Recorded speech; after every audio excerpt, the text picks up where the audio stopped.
नमस्ते छात्र मित्रों। पिछली तासिका में हमने जहाँ चाह वहाँ राह इस कहानी का दूसरा भाग देखा है, जिसमें हमने देखा कि जब बरसात रुक जाती है तो सभी बच्चे एक चौपाल में बैठकर बातचीत कर रहे होते हैं और इसी बातचीत में वह नाले की समस्या पर हल जो है वह हल निकालते हैं। इन सभी बच्चों में आशीष नाम का लड़का है और वह कहता है कि हम क्या करेंगे, इस नाले पर पुल बनाएंगे। और क्या वाकई में वह वास्तव में पुल जो है पुल बनता है या नहीं, यह हम इस भाग में देखेंगे। सबसे पहले हम अगले परिचित का क्या करें, पठन करेंगे।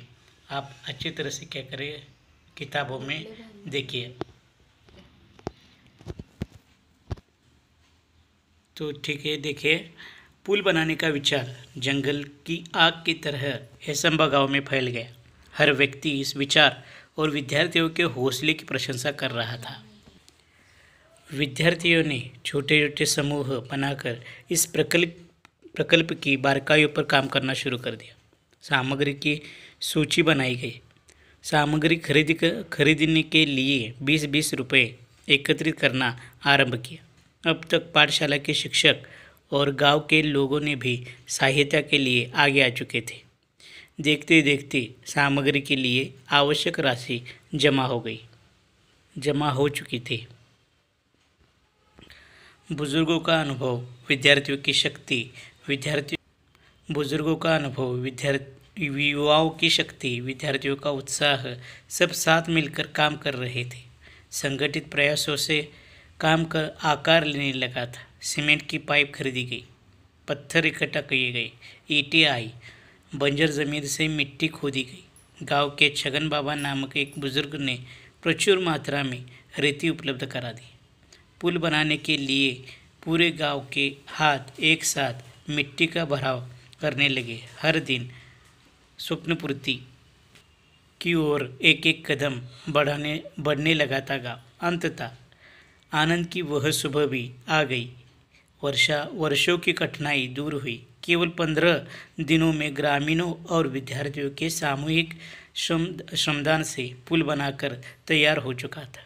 पूरे गांव के लिए यह एक अद्भुत उपलब्धि थी। सभी ने एकता, संगठन और श्रमदान का महत्व भी समझा था। बरसात में इस बार भी नाले में पानी भरा था, पर विद्यार्थी हंसते खेलते पुल से पाठशाला की राह जाने लगे। पुल भी विद्यार्थियों के हौसले को दाद देता, मानो मन ही मन में कह रहा था, जहाँ चाह वहाँ राह। जूही ने अपने बड़े भाई की सहायता से पुल के उद्घाटन का वृत्तांत बनाया और संगणक की सहायता से शिक्षा निरीक्षक के सामने प्रस्तुत किया।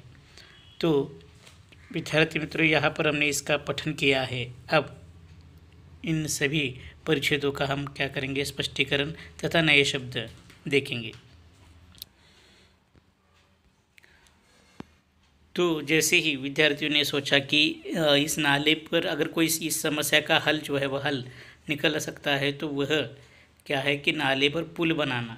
और जैसे ही यह विद्यार्थियों का विचार जो है अब विद्यार्थियों में ही सीमित न रहकर वह पूरे गांव में, हेसंबा गांव में क्या हो गया था, फैल गया था। लेखक कहते हैं कि वह एक आग की तरह, जंगल की आग की तरह फैलने लगा। जैसे कि जंगल में आग लगने पर वह आग तेज़ी से फैलती है, बिल्कुल उसी तरह यह विचार जो है पूरे गांव में फैला।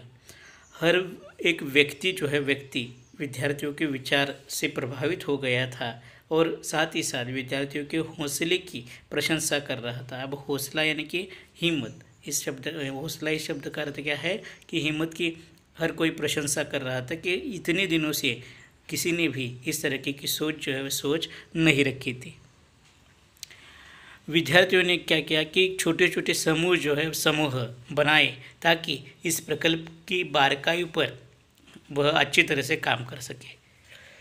अब पुल बनाना है तो पुल बनाने के लिए सामग्री आवश्यक है। क्या क्या लगेगी सामग्री, यह जानना आवश्यक था। और इसलिए क्या किया कि इन सभी दलों ने सामग्री की सूची बनाना शुरू कर दिया।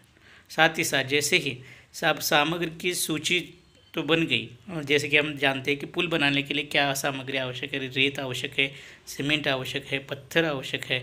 तो इस तरीके की सामग्री जो है वह सामग्री की सूची बनाई गई। अब सामग्री की सूची तो बनाई गई है, लेकिन इसे खरीदने के लिए पैसे आवश्यक है। और इसलिए क्या किया कि जो विद्यार्थी थे उन्होंने सामग्री के लिए 20-20 रुपये एकत्रित करना आरंभ किया। अब आरंभ इस शब्द का अर्थ है कि शुरू। और जैसे ही जैसे गांव में यह बात फैलती गई, सभी लोग इस सामग्री के लिए पैसे जमाना सभी लोगों ने शुरू कर दिया।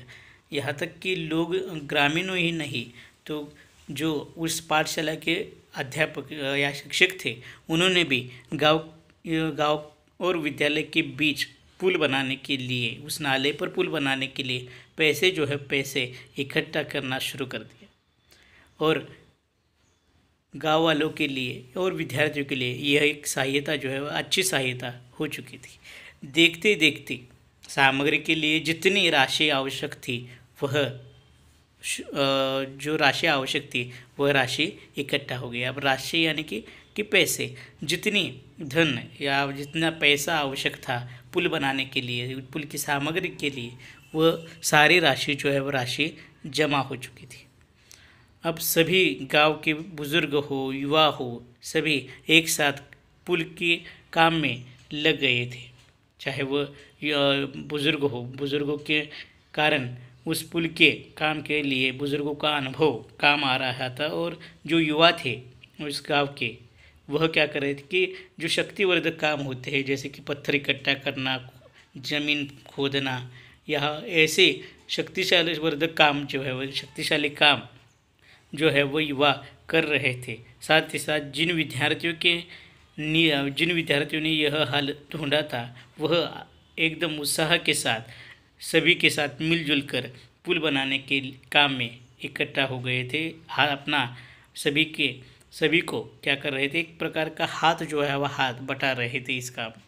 संगठित प्रयासों से काम आकार लेने लगा था।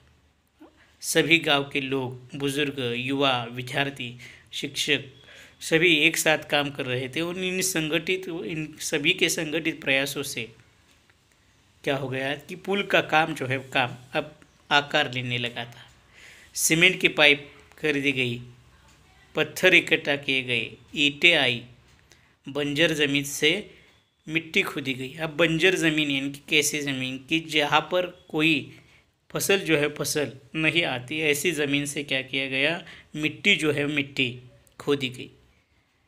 गांव में एक छगन बाबा नामक बुजुर्ग थे। उन्होंने क्या किया कि प्रचुर मात्रा में रेत उपलब्ध करा दी। अब प्रचुर यानी कि अधिक मात्रा। प्रचुर इस शब्द का क्या अर्थ क्या है कि अधिक मात्रा। तो इन्होंने क्या किया कि जो रेत, जिसे हम मराठी में अगर कहें तो वाळू जिसे कहा जाता है, जो ऐसे बांधकाम के क्षेत्र में उपयोगी होती है, सीमेंट के ज़रिए जैसे हम घर या कोई भी चीज़ हमें तैयार करनी हो तो वह महत्वपूर्ण होती है। और इस पुल के काम के लिए भी वह महत्वपूर्ण थी। और इन गांव में होने वाले छगन बाबा जो थे, इन बुजुर्ग ने ढेर सारी मात्रा में रेत जो है वो रेत पुल के काम के लिए उपलब्ध करा दी। पुल बनने के लिए गांव के हाथ एक साथ मिट्टी का भराव बनाने लगे। कि जैसे कि हम जानते हैं कि जहाँ पर एक आध पानी के बहाव पर अगर हमें इसे रोकना है पानी का बहाव, तो सबसे पहले मिट्टी का भराव वहाँ पर डालना होता है। और इस प्रकार मिट्टी का भराव डालने के लिए गांव के सभी लोग एक साथ मिलकर यह काम कर रहे थे।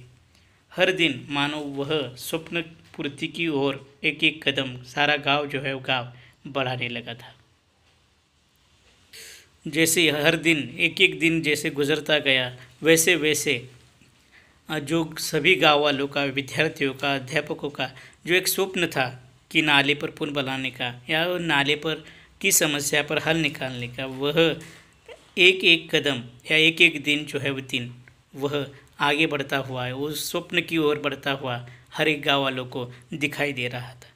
अंततः आखिरकार वह सुबह आ गई कि जिस सुबह का सभी को इंतज़ार था। अनेक वर्षों की जो कठिनाई थी वह अब दूर होती हुई सभी गाँव वालों को दिखाई दे रही थी। केवल 15 दिनों में ग्रामीणों और विद्यार्थियों के सामूहिक श्रमदान से पुल बनकर तैयार हो चुका था। जो समस्या अनेक वर्षों से थी गांव वालों को, खास कर विद्यार्थियों को, कि जो विद्यार्थी बरसात के दिनों में पाठशाला नहीं जा पाते थे, जैसे ही धुआंधार बरसात होती नाला भर जाता और इस नाले को पार करना विद्यार्थियों के लिए मुमकिन नहीं था।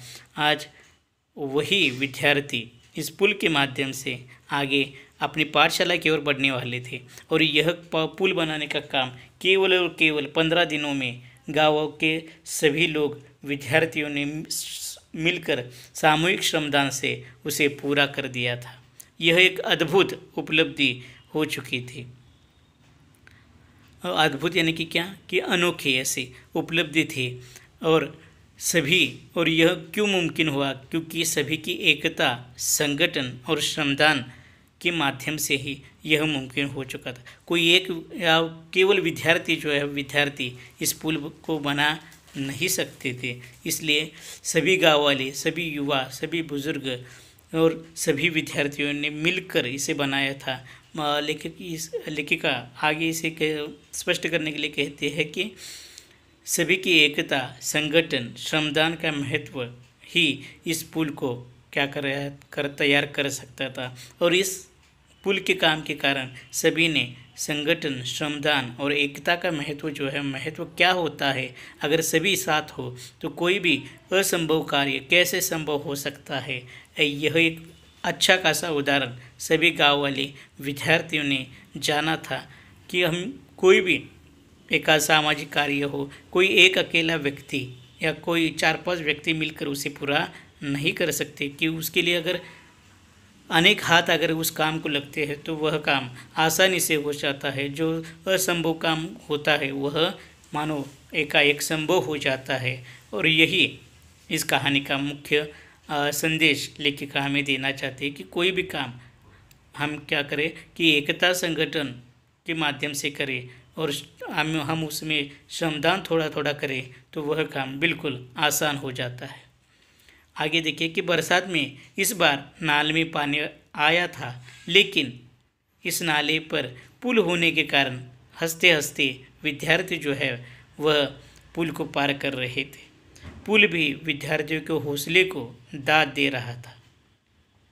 मानो वह मन ही मन में कह रहा था कि जहाँ चाह वहाँ राह। आगे लेखिका हमें बताते हैं कि इस बार भी पानी भरा था, लेकिन इस बार विद्यार्थी आसानी से इस नाले को पार कर रहे थे, क्योंकि पुल का काम बहुत ही अच्छी तरह से हो रहा था। विद्यार्थी हंसते हंसते इस पुल की ऊपर से अपनी पाठशाला की ओर जा रहे थे। इस बार विद्यार्थियों को पाठशाला या बरसात के कारण पाठशाला में अनुपस्थित नहीं होना पड़ा। पुल बनने के कारण वह आसानी से उस पर से पाठशाला जा रहे थे। और लेखिका आगे कहते कि पुल भी मानो विद्यार्थी को हौसले को दाद दे रहा था। वह विद्यार्थियों से मन ही मन कह रहा था कि जहाँ चाह है वहाँ राह होती है। जो काम हमारे मन में ही हो, अगर वह कितना भी कठिन, कितना ही असंभव क्यों न हो, अगर आपके मन में उस काम के लिए चाह है तो निश्चित रूप से आपको राह मिल जाती है और वह आपका काम, असंभव वाला काम भी संभव हो जाता है। लेकिन उसके लिए आपके मन में क्या होना आवश्यक है? उस काम के करने के प्रति इच्छा होना आवश्यक है। अगर आपके मन में ही इच्छा होगी तो वह काम आसानी से आप कर सकते हैं। आगे देखिए कि जूही ने अपने बड़े भाई की सहायता से पुल के उद्घाटन का वृत्तांत बनाया और संगणक की सहायता से उसे शिक्षा निरीक्षक के सामने उसे प्रस्तुत भी किया। जूही कि जिसने अपने मित्रों में एक अलग सा हौसला भर दिया था। जूही जो लड़की क्या करते कि तुषार की अंधविश्वास भरी बातों को क्या करते खारिज कर उसने किया था, और वही लड़की क्या करती है अपने भाई की मदद से इस पुल का उद्घाटन का वृत्तांत बनाती है और उसे संगणक की सहायता से क्या करती है, शिक्षा निरीक्षक के सामने प्रस्तुत करती है। तो यहाँ पर यह कहानी समाप्त होती है, लेकिन इस कहानी के माध्यम से हम जान सकते हैं कि अगर आपका कोई भी काम करने के प्रति अगर आपकी इच्छा होगी तो निश्चित रूप से आपका काम जो है वह आसानी से आप पूरा कर सकते हैं, चाहे वह कितना भी असंभव क्यों न हो। अगर आप लोगों को समझाते हैं कि क्या काम है, कैसा है और इस काम की आवश्यकता क्या है, तो निश्चित रूप से लोग भी आपको वह काम करने के लिए मदद कर सकते हैं।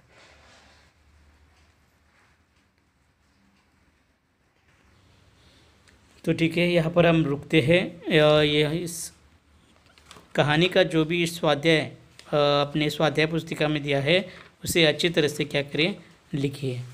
धन्यवाद।